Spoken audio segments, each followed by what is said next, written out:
10 días después, cuando uno decantaba el llamado a la paz del cardenal, una muerte estremeció el círculo íntimo del presidente Allende. Una bala alcanzó a su edecán naval Arturo Araya Peters cuando se asomó al balcón de su casa al escuchar una explosión. Nunca se aclaró quién disparó el arma que le dio muerte.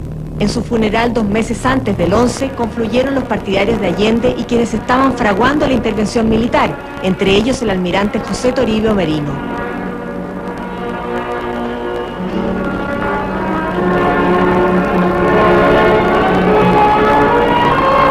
Estábamos en el mero corazón de los golpistas, diría yo, porque en realidad la Armada, la Marina, era la rama que estaba más decidida al golpe.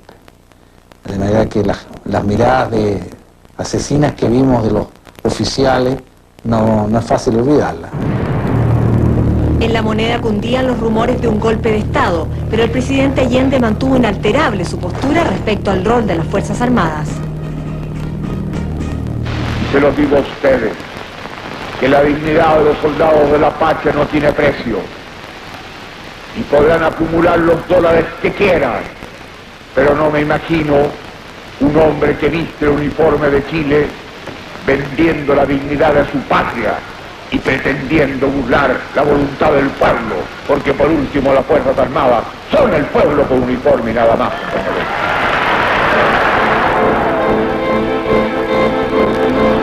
El 27 de julio se inició un segundo paro del transporte que siguió hasta el mismo 11 de septiembre. En agosto se plegó el gremio de profesionales y también la locomoción colectiva y los taxistas.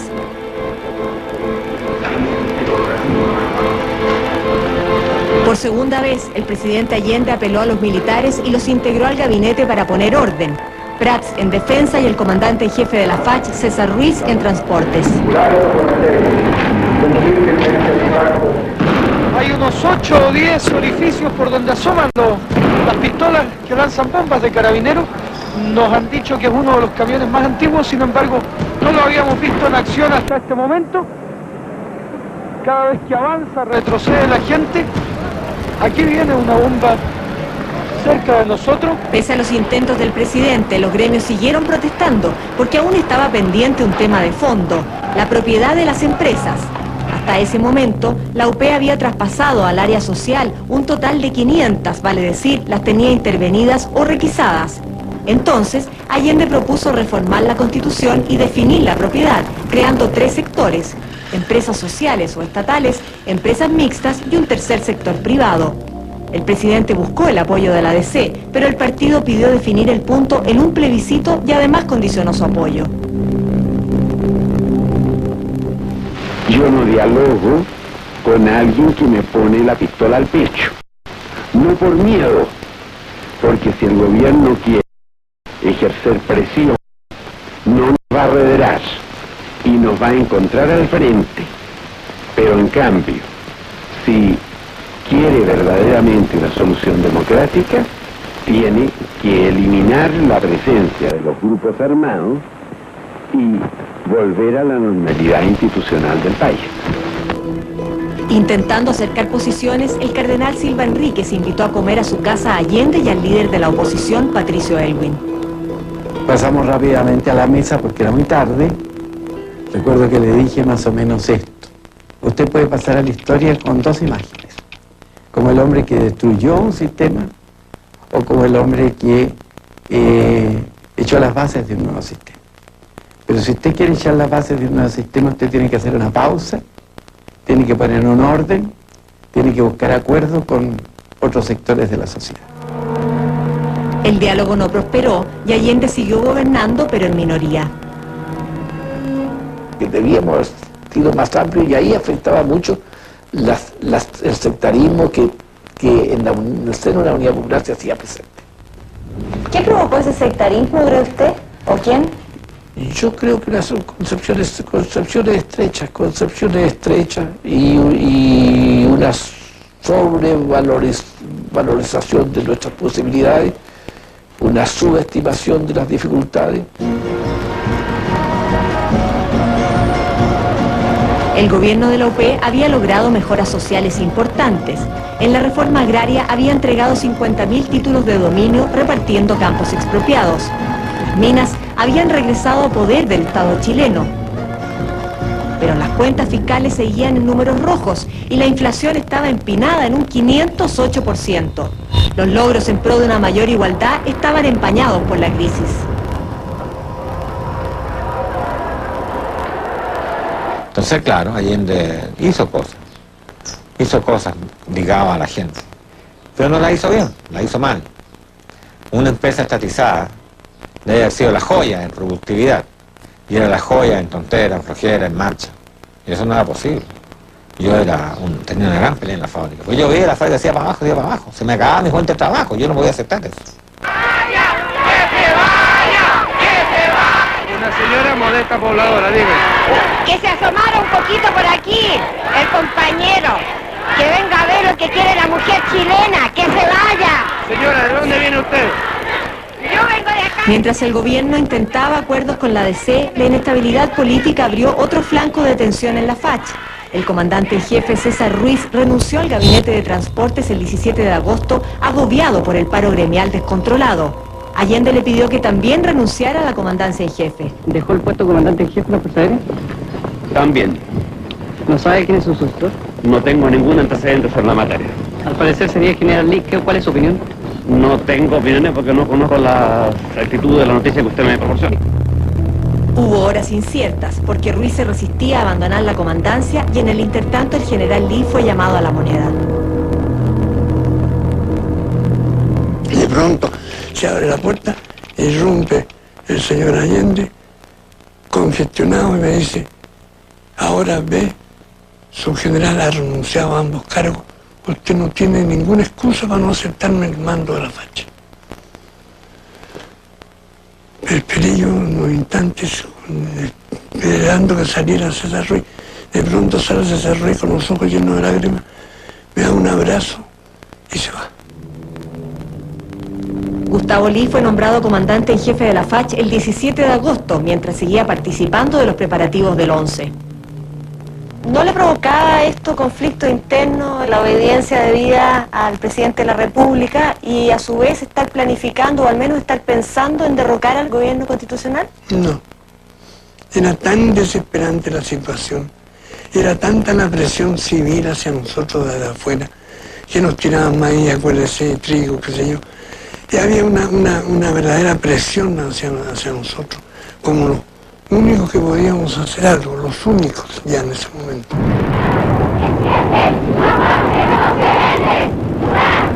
La presencia de los militares en el gabinete de Allende generó descontento en parte de la oficialidad, y en un hecho sin precedentes se produjo una manifestación con 300 mujeres de oficiales de las 3 ramas de las Fuerzas Armadas, frente a la casa del general Carlos Prats, comandante en jefe del Ejército. Pedían que renunciara a su cargo del Ministerio de Defensa. 2 días después renunció al Ministerio de Defensa y a la comandancia en jefe del Ejército. Ese 23 de agosto asumió el general Augusto Pinochet. A pesar de que Allende le insistió en que no renunciase, Prats le dio ese argumento: yo significo la división y Pinochet significa la cohesión. De manera que el primer antecedente que tiene Allende de Pinochet es el propio Prats, que lo recomendó, entre comillas, naturalmente, abiertamente y calurosamente, por el conocimiento que tenía de toda una vida.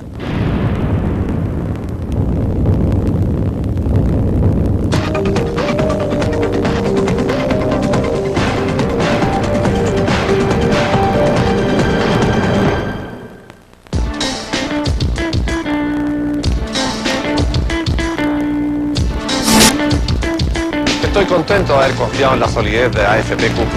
Fue una buena decisión. Es que Cuprum lo ha hecho muy bien con los multifondos. Por eso mis ahorros siguen creciendo. Estás viendo en Canal 13 Secretos de la Historia. El presidente Salvador Allende atraviesa a estas alturas uno de los momentos más difíciles de su gestión, porque tanto la Corte Suprema como la Cámara de Diputados le representan públicamente que sus acciones están al borde de la ilegalidad. En paralelo, un grupo de altos oficiales de todas las ramas de las Fuerzas Armadas se reúnen privadamente en una casa del sector oriente para comenzar a preparar lo que será el 11 de septiembre de 1973.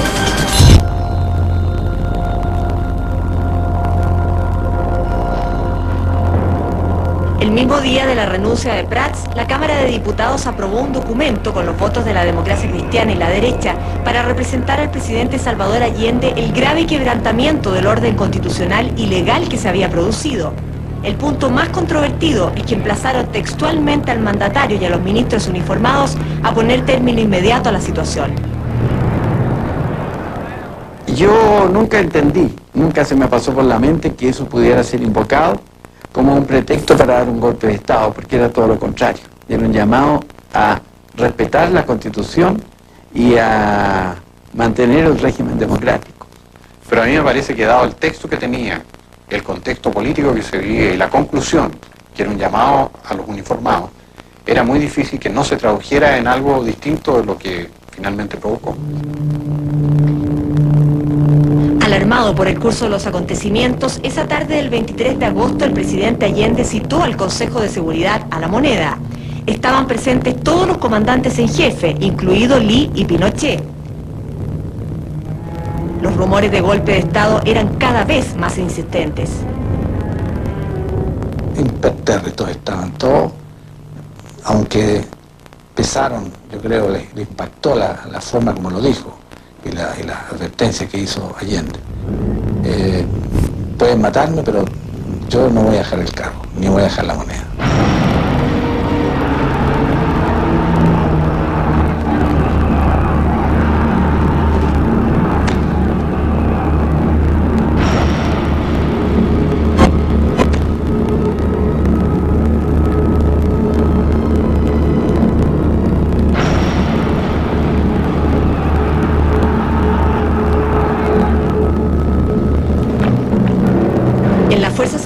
Avanzaban los preparativos para una intervención militar pese a la resistencia en algunos mandos. El general Gustavo Lee asegura que Pinochet se sumó oficialmente al golpe el 9 de septiembre. Ese día lo visitó mientras celebraba el cumpleaños de su hija Jacqueline. Juntos recibieron una carta del almirante José Toribio Merino.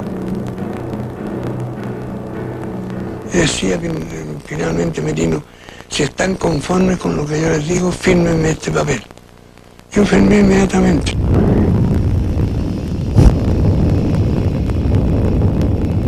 Finalmente firmó.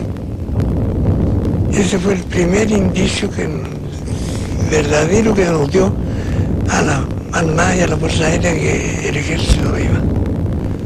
Pero con unas exclamaciones que a mí me daban vergüenza, porque decía, mira Gustavo, yo no puedo decirle a todos mis generales lo que vamos a hacer porque no confío en todos, confío en un grupo chico. El general Pinochet, antes de ser incluso nombrado comandante en jefe, comienza a preparar la planificación para el pronunciamiento militar. Y lo hace con el tercer año de la Academia de Guerra, entre otros, al cual yo pertenecía, y por eso te digo, trabajamos intensamente. Ahí se trabajó el plan silencio, por ejemplo. Silencio de las radios, silencio de la televisión, quiero que se iba a transmitir, etcétera, etcétera.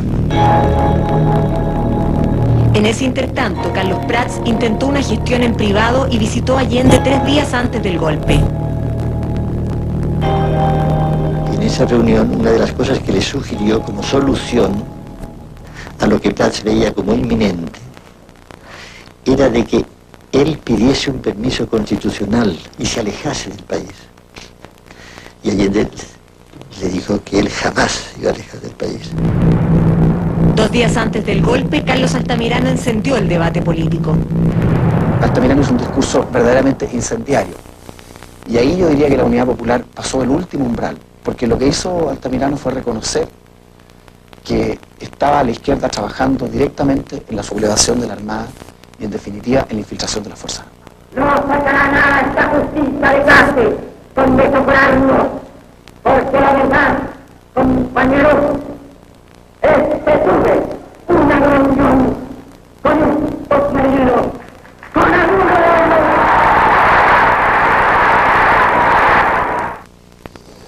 El señor Altamirano el principal autor del 11 de septiembre. No considero que es una razón política, de que es un infantilismo pretender de que un discurso provoca un golpe de Estado, de que basta leer las propias confesiones de Pinochet, donde se le pregunta expresamente si algo tuvo que ver con su decisión. Mi discurso contesta muy clara y categórico y rotundamente no, señor.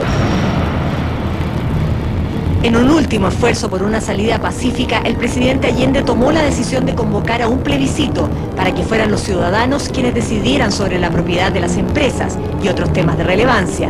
La noche del 10 de septiembre, a horas del golpe, citó a sus más cercanos colaboradores a su residencia en Tomás Moro. La pauta la hicieron la misma noche entre el 10 y el 11 en Tomás Moro, el Pedro Olivares y Juan Garcés. Esa pauta. ¿Para llamar a un plebiscito? Para llamar a un plebiscito, así es. El día lunes 10, nosotros esperamos, tuvimos noticias el día antes de que el presidente hablaría anunciando un plebiscito, y nosotros estuvimos esperando el anuncio para escuchar al presidente, y el hecho no se produjo. Estamos realmente muy nerviosos y muy asustados. Y bueno, fui a la televisión y la última palabra que dije fue, y por último le digo, y por último presidente Allende. No, el presidente Allende no le he dicho así, le he dicho señor Allende o algo así. En nombre de los jóvenes le pido que cierre la puerta por fuera. Y por ahí ha sido la última frase política antes que la democracia se derrumbara. Porque ya a esa hora, te estoy hablando de las 12 de la noche el día lunes 10, el golpe militar ya estaba en movimiento.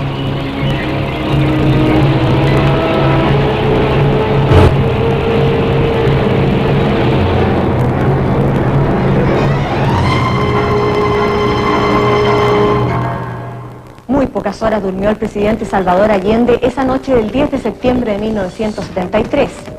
Estaba en su residencia de Tomás Moro, muy preocupado por la situación del país.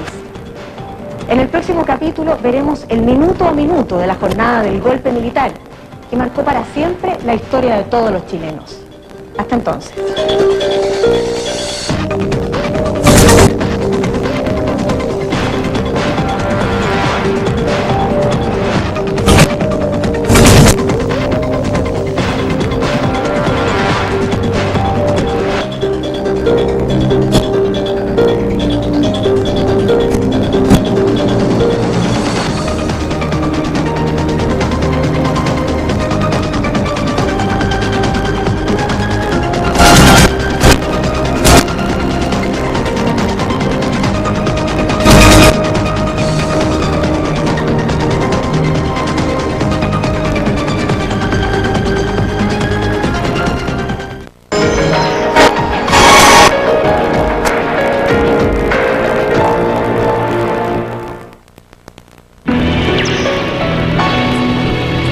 Auspicio de Entel PCS presenta MLS, mensaje multimedia con imagen, sonido y video. Vive la aventura. Vive Cacharuntún. Y nuevas tiendas on the run de eso. Canal 13 presenta Encuentros Cercanos.